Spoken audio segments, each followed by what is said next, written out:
Oke, siang para sedulur YouTube, ketemu lagi dengan saya Agung Wijanarko. Oke, para sedulur, di siang hari ini seperti biasa saya pengen ngajak ngobrol santai seputaran informasi sepak bola dan berita sepak bola terbaru ya teman-teman.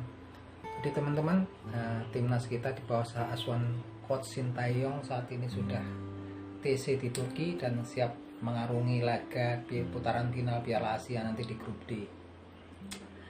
Kita doakan semoga sukses ya teman-teman untuk bisa lolos ke babak 16 besar apapun sulitnya.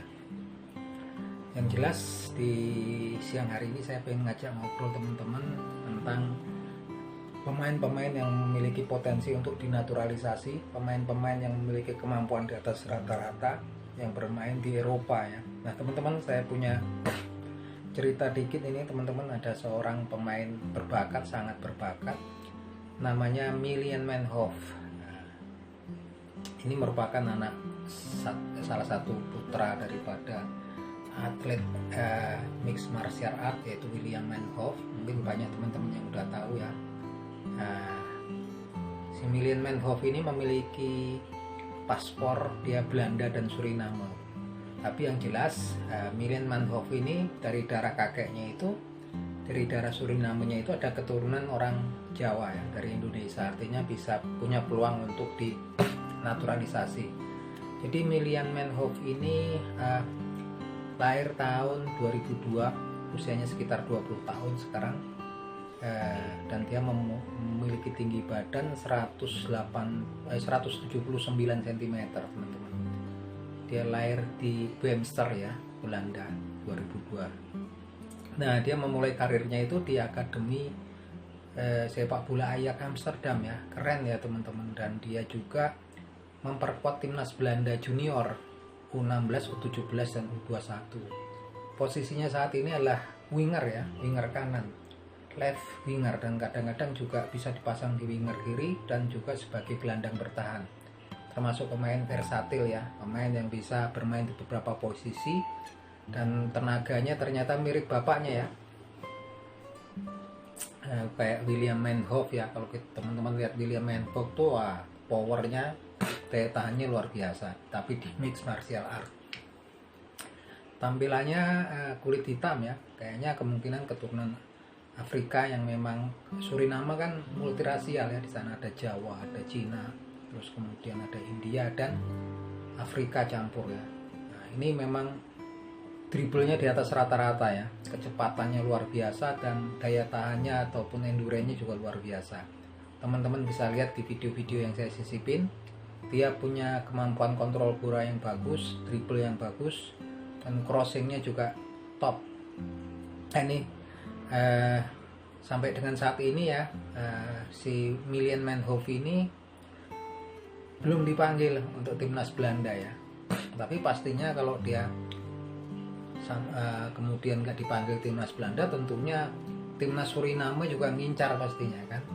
Tapi saya pikir kalau kemudian Indonesia, Bapak Erick Thohir dan jajaran PSSI kemudian menego, pasti dia akan lebih milih ke Indonesia. Kenapa? Karena memang kalau yang di timnas Indonesia kan memang udah banyak temen-temennya ya, pemain-pemain Belanda. Sama lah kasusnya kayak Cristiano Ronaldo ketika masuk ke Arab, di Liga Arab, yang lain juga pada ngikut. Nah, ini kesempatan besar ya, karena ini memang dia disamakan sama The Next Muhammad Salah di Belanda saat ini oleh para pengamat bola di Belanda. Dan juga harga bandrol harganya itu sekarang udah 60 miliar nih, Mylian Manhoef.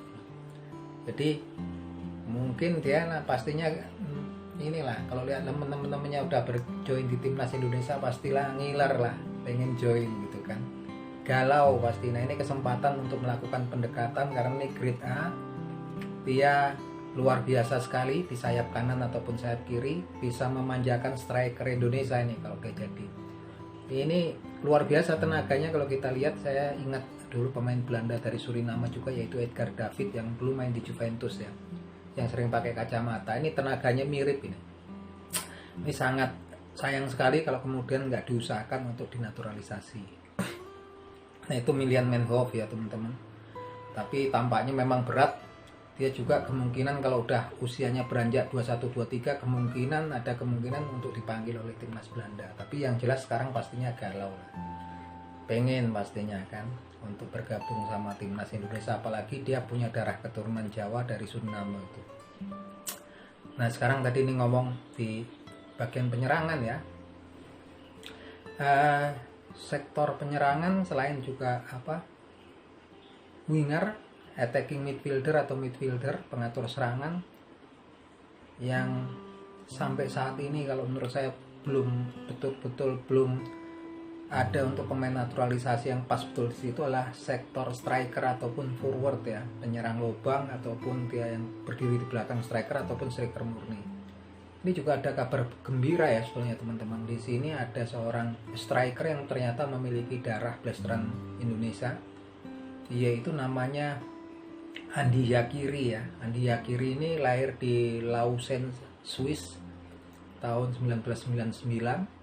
Sekarang usianya sekitar 24 tahun, memiliki tinggi badan 185 cm, dan dia ini memperkuat timnas Swiss junior ya, dari U15, U16, 17, 18 sampai 21. Hingga saat ini belum mendapat panggilan daripada tim Swiss senior ya. Karirnya dia pernah pertama adalah di juniornya di Lausanne Sport, kemudian sempat di Brighton and Hove Albion di Inggris, dan saat ini memperkuat Genk ya, salah satu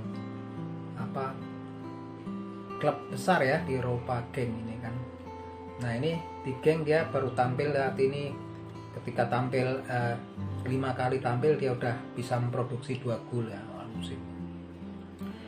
Ini luar biasa, dia pemain ini memang punya naluri gol yang bagus, posturnya juga yang bagus, dan dia punya darah keturunan Indonesia. Tapi yang jelas tahun 2021 sebenarnya karena orang tuanya ternyata juga memiliki darah keturunan daripada Kosovo, sempat Federasi Sepak Bola Kosovo waktu itu akan merekrut menaturalisasi si Andi Zakiri ini ya.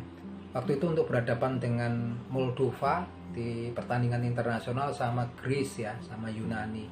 Tapi waktu itu sepertinya ada permasalahan di dokumen sehingga cancel ya. Nah ini kesempatan nih teman-teman, karena memang susah ini untuk mencari striker yang memang mumpuni. Kalau kita lihat Andi Zakiri ini kedepannya ini cemerlang ya, dribblenya bagus, posturnya bagus gitu kan. Dia ini memiliki darah keturunan Kosovo ya, Kosovo, dan kemudian di Swiss, dan ada darah Indonesia. Dan sepertinya kalau dilakukan pendekatan ini pastinya dia akan mau, kalau saya yakin, karena usianya ini kan udah 24 tahun dan belum dipanggil oleh timnas Swiss senior. Nah ini bagus sekali ya, apalagi kalau dipasangkan wingernya ada yang sekelas Ratnar Oratmangun ataupun Tom Haye, atau tadi dapat si Milian Manhoef. Ini kemudian punya striker yang jangkung, striker yang punya naluri gol yang bagus, baik dari tendangan ataupun dari sundulan. Tentunya timnas kita ini bisa bersaing di Asia di kemudian hari. Dan tentunya kalau ranking timnas Indonesia naik gitu kan, rankingnya bagus, tentunya akan mendorong pemain-pemain junior untuk lebih bersemangat, orang tua, orang-orang yang hobi sepak bola untuk menyekolahkan anaknya di akademi sepak bola. Kalau bolanya ini populer, nah populer ini butuh sesuatu yang instan ya teman-teman. Dan kemudian kesononya kalau memang jalan akademinya tentunya ranking naik, pemain-pemain lokal Indonesia tentunya bisa dibeli ataupun dikontrak oleh klub-klub yang terkenal baik di Asia ataupun di Eropa. Karena saat ini kan kesulitannya memang karena ranking Indonesia itu sangat rendah ya, di atas 100 ya. Nah ini masalahnya kan, karena memang banyak liga di dunia ini, liga-liga populer di Eropa itu nggak ngebolehin kalau kemudian pemain yang akan masuk ke negara mereka, ke klub-klub di negara mereka memiliki rankingnya yang embret ya, yang ujung. Seperti Inggris tuh mintanya yang bisa masuk di klub-klub di Inggris tuh rankingnya harus di bawah 50, yang 49, 48 ke sono. Nah ini semoga dengan hadirnya timnas Indonesia yang dengan wajah yang baru, naturalisasi, dan juga pelatih yang ngejos gitu kan, pastinya semuanya bisa tercapai. Bukan cuma sekedar semacam kritik tentang naturalisasi.